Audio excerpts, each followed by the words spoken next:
সুস্থ শৰীৰত সুস্থ মন থাকে। সেয়ে আমি সকলোৱে কিন্তু শৰীৰৰ প্ৰতি সজাগ হ'ব লাগে, কিয়নো দেহা থাকিলেহে বেহা হয়।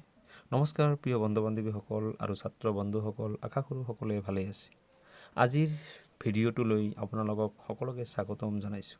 আহক আমি সকলোৱে মিলিজুলি নিজৰ লগতে আনৰ শৰীৰক সুস্থ সবল কৰি ৰাখিবৰ বাবে দৈনিক অলপ সময়ৰ বাবে হ'লেও শৰীৰ চৰ্চা কৰোঁ। শিশুৰ বৌদ্ধিক বিকাশ তেতিয়াই হ'ব যেতিয়া শৰীৰৰ বিকাশ হয়। গতিকে শিশুসকলক শিশু অৱস্থাৰ পৰাই শৰীৰৰ বিকাশ কৰিবৰ বাবে যিদৰে পৰ্যাপ্ত পৰিমাণৰ পৰিপুষ্টিৰ প্ৰয়োজন, সেই অনুপাতে শৰীৰ চৰ্চাও কিন্তু খুবেই প্ৰয়োজন। ছাত্ৰ বন্ধুসকলক কৈছোঁ, তোমালোক সুন্দৰভাৱে নিয়মানুৱৰ্তিতা মানি নিজৰ জীৱনৰ ৰেখাত উপস্থাপন কৰিবলৈ এতিয়াৰ পৰাই শিকা।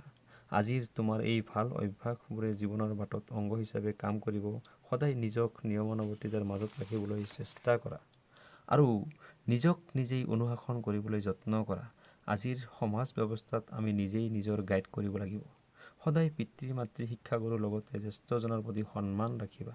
লগতে জ্যেষ্ঠজনৰ কথাবোৰ মানিবলৈ চেষ্টা কৰিবা। এদিন জীৱনৰ বাটত সফল হ'ব পাৰিবা। সুস্থ শৰীৰত সুস্থ মন থাকে। Bye bye. জয় অসম।